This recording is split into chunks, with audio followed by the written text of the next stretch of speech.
Nah, ini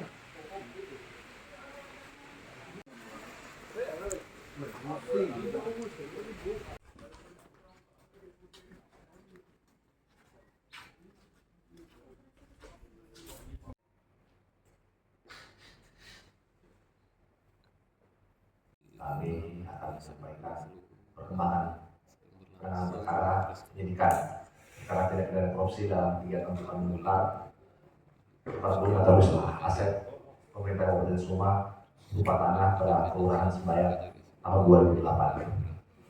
Bahwa mungkin untuk kasus posisi ini tidak perlu saya nanti teman-teman nanti dapat kasus posisi ini. Pada intinya perkembangan perkara ini telah dilakukan penyidikan sejak bulan Maret ya, tahun 2024, dan saat ini kami telah menetapkan 4 orang tersangka. Yang pertama atas nama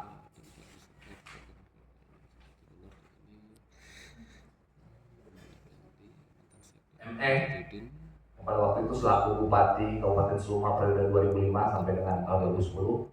Kemudian tersangka kedua MK selaku Sekretaris Daerah Kabupaten Suma periode 2003 sampai dengan 2011. Kemudian RA selaku Ketua DPRD Kabupaten Suma periode 2004-2009, dan DH selaku Kepala Badan Pertanahan Kabupaten Suma periode 2006 sampai dengan tahun 2012. Pada hari ini pun kami akan melakukan penahanan rutan terhadap ke-4 orang itu, tetapi untuk 1 orang atas nama RA ini sedang menjalani hukuman di rutan ya, di lapas Bengkulu.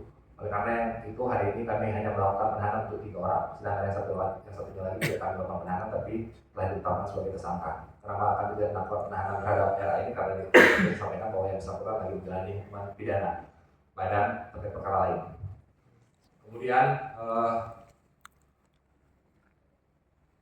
kami juga berusaha nanti dalam penanganan mempercepat penanganan perkara ini untuk segera dilimpahkan ke persidangan ke PN Tipikor Bengkulu untuk disidangkan. Mudah-mudahan putusan atau mulai nanti persidangan itu bisa ada keadilan lah, atau rasa keadilan yang bisa diharapkan oleh masyarakat.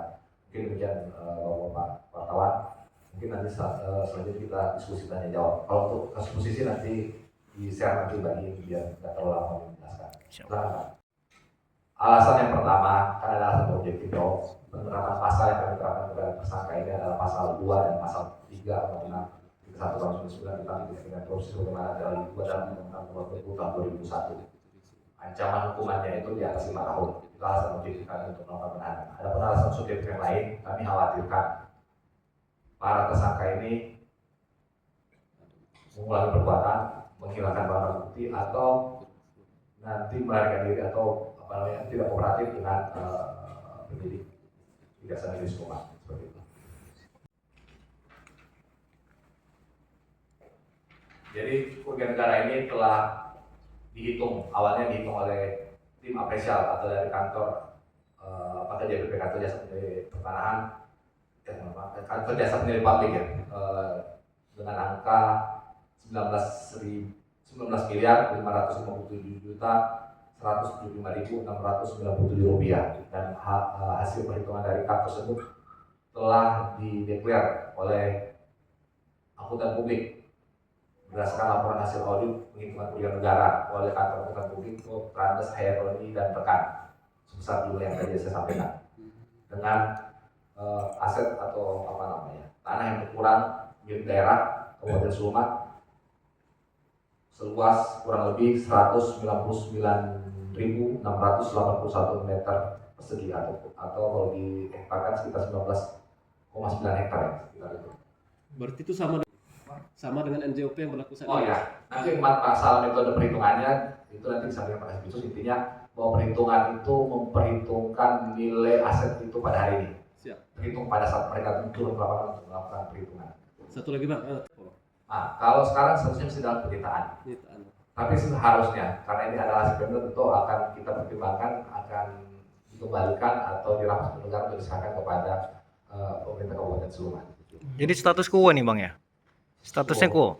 untuk lahan. Sekarang statusnya dalam status penyitaan. Penyitaan. Tapi kalau namanya beralih hak belum masih dalam status penyitaan kejaksaan. Bahwa tanah tersebut kurang lebih berapa bidang? Bidangnya sekitar 40 bidang lah. 40 bidang. Itu atas nama orang lain, atas nama sudah atas nama personal person ya, atas nama orang sudah tidak lagi atas nama pemerintah Kabupaten Seluma.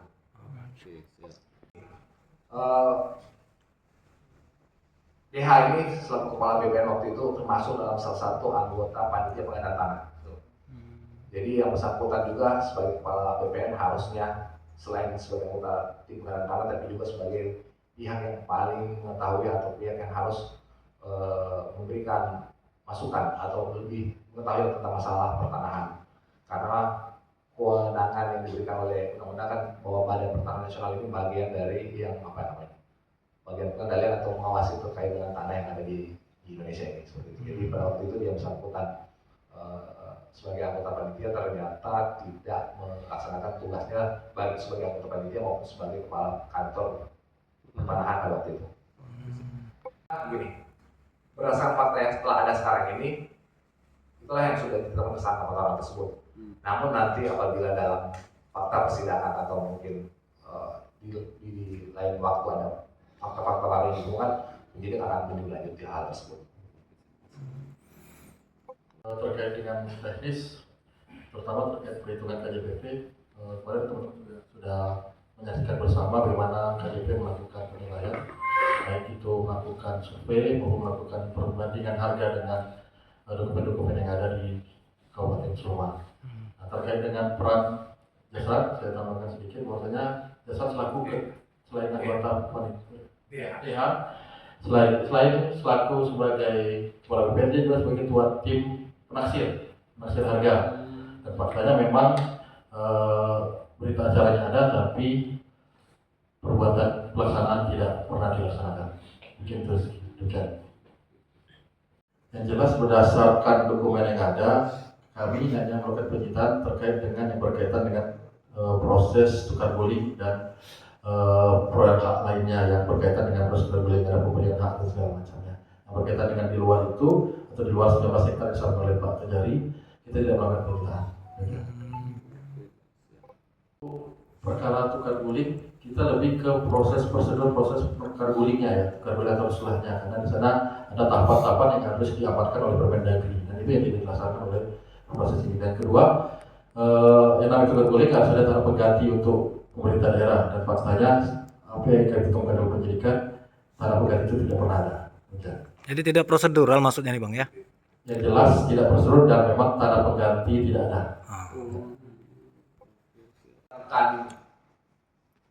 Instrumennya ada dua di kami, yaitu di intelijen dan di bidang intelijen dan bidang datur. Untuk proyek strategis kami ada namanya program PPS di bidang intelijen, yaitu pengamanan proyek strategis, baik itu nanti strategis pemerintah pusat maupun pemerintah daerah. Nah, kalau untuk kegiatan-kegiatan yang bukan proyek strategis dilakukan pendampingan di bidang datur, seperti itu. Tapi tidak semua proyek ya. Tapi kalau PPS kayaknya hampir semua proyek strategi proyek strategis daerah itu dilakukan pengamanan atau pendampingan oleh bidang intelijen. Ada berapa aja itu Pak, dan di OPD mana itu? Kalau tidak salah 10 kegiatan dari 2 OPD. Ya. Dinas PUPR dengan dinas mana? PUPR dan dinas kesehatan kalau tidak salah. Itu di Makasih kalau yang menyampaikan biar lebih jelas. Dia juga masih baru, jadi mungkin sama saya meraba-raba gitu. Tapi saya paling tidak ada gambaran seperti itu. Saya sendiri detailnya Pak Kasih yang sama. Memang terdapat beberapa PPSD ya, proyek pembangunan strategis daerah yang sudah berjalan sampai dengan saat ini, yaitu di 2 dinas PUPR dan dinas kesehatan. Baru beberapa saat yang lalu juga saya melihat progres kegiatan agar dalam pembangunan tersebut tepat waktu, apakah ada ancaman, hambatan, gangguan atau kendala, sehingga proyek strategis itu dapat berjalan sebagaimana mesti yang diinginkan oleh pemerintah daerah dan bermanfaat untuk masyarakat. Sejauh ini gimana Bang, dari pengamatan kejaksaan sendiri Bang? Apakah diduga bakal terlambat atau pengaruh cuaca akan hujan ini Bang? Alhamdulillah kalau kita lihat untuk sementara belum ada ya. Memang kalau kendala hambatan gangguan terhadap cuaca tapi tidak menjadi kendala. Ya. Tidak jadi kendala sebagaimana yang sudah ditentukan waktu oleh kontraknya. Sumber dana berbeda-beda ya. Ada yang memang ada APBD yang pada dasarnya memang ditetapkan oleh Bupati bahwa itu merupakan proyek strategis ya. Oh, ada SK-nya, Pak. Ya.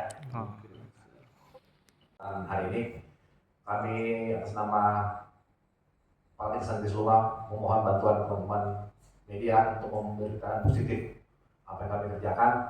Mudah-mudahan apa yang kami kerjakan ini bisa bermanfaat bagi masyarakat, khususnya masyarakat di Kabupaten Sulma dan mencari keadilan pada umumnya. Terima kasih.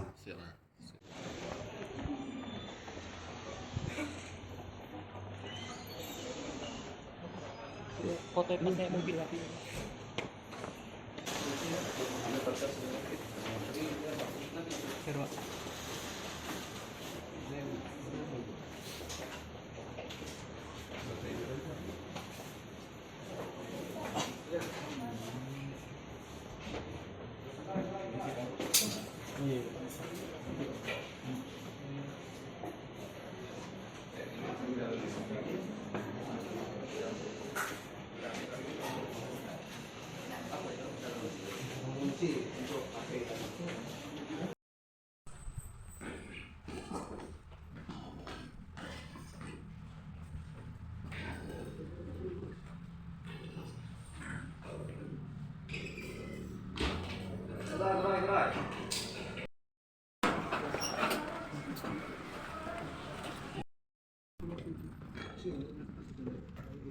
Ya, baik.